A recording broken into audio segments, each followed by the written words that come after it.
Welcome to tonight's episode of the Bowel-chelor.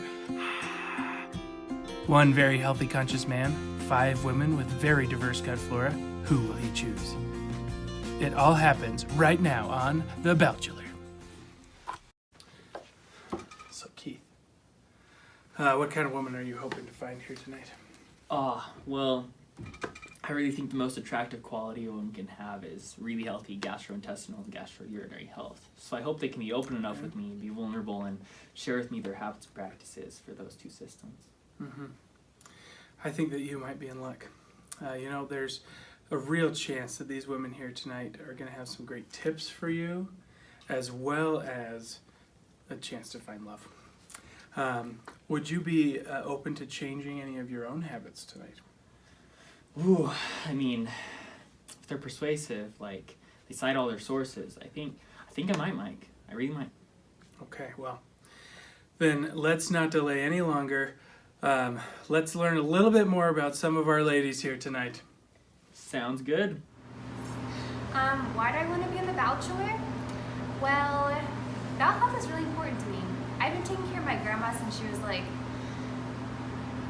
medium old, and I just love her so much, and I know it goes into having proper bowel movements and to making sure like everything is like going down there, you know what I'm talking about? And it's important to me to have a significant other that also understands those things and what's required to have proper movement. Yeah, that's why I want to be the Bowel-chelor. My name is Grace. I'm 21 years old and a single mom. The reason I came on the Bowel-chelor is because I want my 18-month-old James to have a good dad figure in his life. And Keith is a really great option, I think, because he really values his GI health. And my son always has problems with diarrhea. You know, it's so hard because adults can take over-the-counter medicine, but that's dangerous for babies. So instead I focus on preventative measures. Like I always wash my hands after I go to the bathroom, after I change his diapers, before and after handling food, because that prevents the spread of infection that causes diarrhea. And also I made sure that James got his rotavirus vaccine before he was 8 months old. And whenever we travel to developing countries, we never eat like street vendor food or raw or undercooked food, and we don't drink the tap water or unpasteurized milk or juice. And when we're at home, I always have proper food preparation, cooking, cleaning, storing, and I make sure to keep them hydrated with electrolytes. Hi, I'm Julia. I'm 20 years old, and I'm super excited to be on the Bowel-chelor to get to know Keith a little bit more. I'm a chef, so it's super important to me that Keith knows to properly wash his hands with soap and water before he touches food or cooks anything. In my relationships, I love to cook together, so it's important to me that Keith and I are able to do that, and we practice good food preparation safety. It's important to wash our fruits and vegetables before we eat them, to properly clean all our cutting surfaces after each use, and to regularly clean our refrigerator and our microwaves. Hi, I'm Shaylee, and I'm a world traveler, but I really decided to take kind of a break from traveling the world to hopefully find someone that I can travel with in Keith, and I'm really excited about that. I really hope that as I meet Keith, he'll just be as excited about his genitourinary health as I am, because traveling, I get a lot of exposure to that kind of stuff, and I really suffer from UTIs a lot. But I've been trying to figure out how I can prevent them and how I can treat them. And one of the ways that I have, even though I love hot tubbing while I'm abroad, it really causes a lot of my UTIs, so that's been really hard for me. And I'm just tired of traveling with these kind of people that I travel with who aren't very good at their genitourinary health and don't believe in monogamy and in abstinence. And condoms don't prevent all STIs.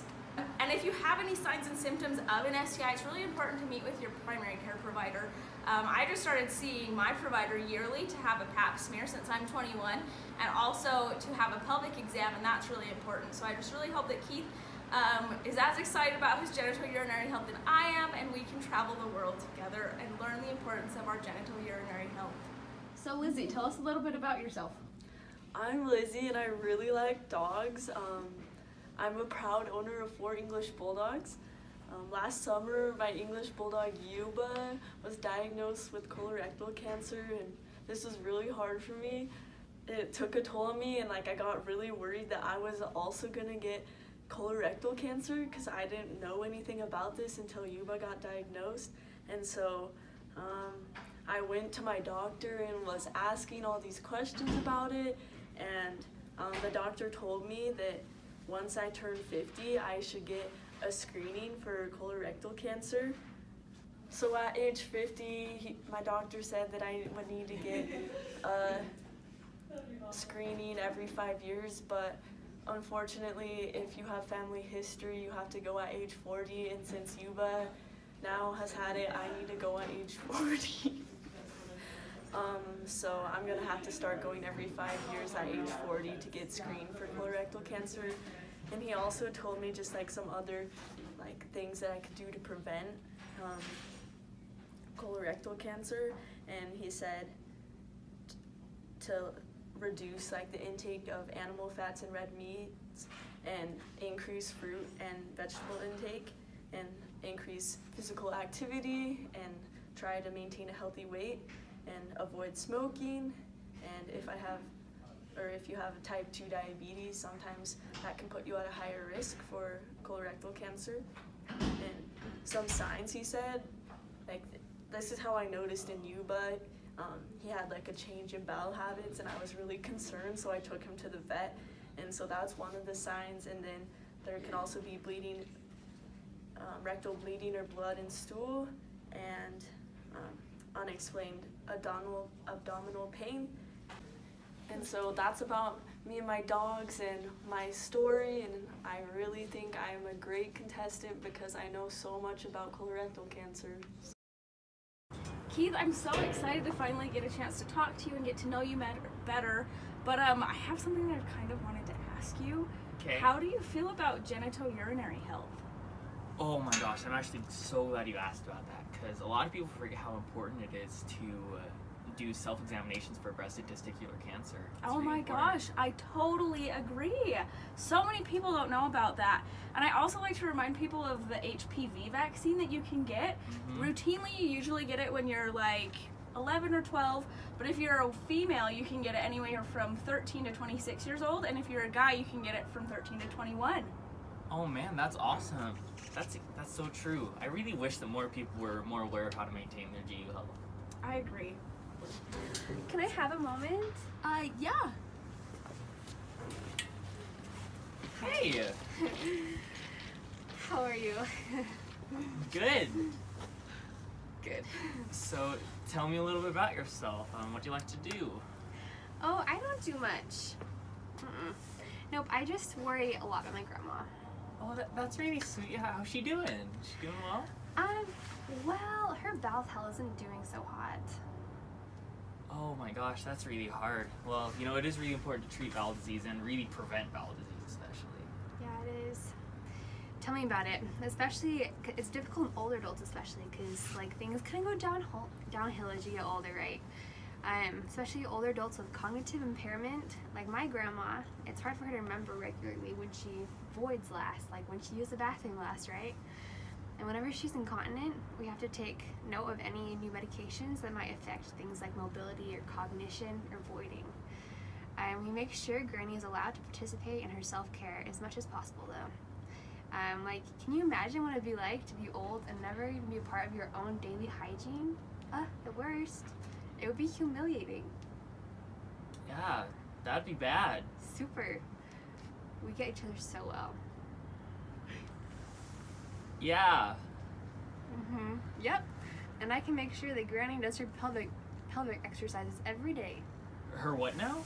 Her pelvic exercises. So when people get older and they have incontinence, like my granny, it's really important to teach them how to do their pelvic exercises because it helps them poop. I feel so comfortable with you. Yeah.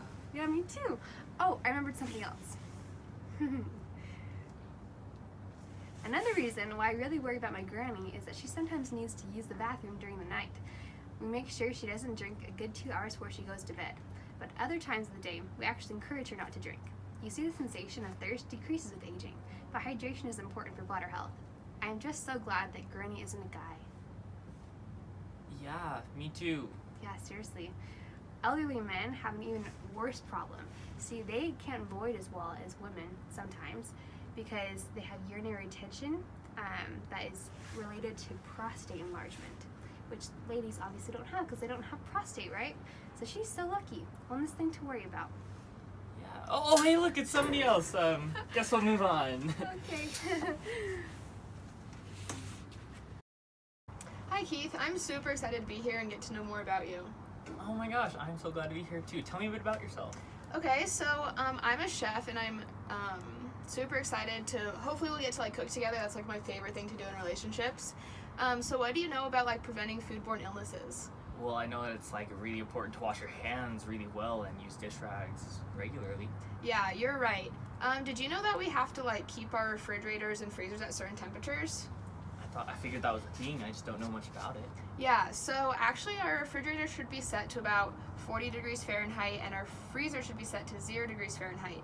And we do that to prevent any growth of microbials or anything like that. We can also use like food thermometers while we're cooking to make sure that our food is properly cooked through and we're not eating any raw meats or anything like that.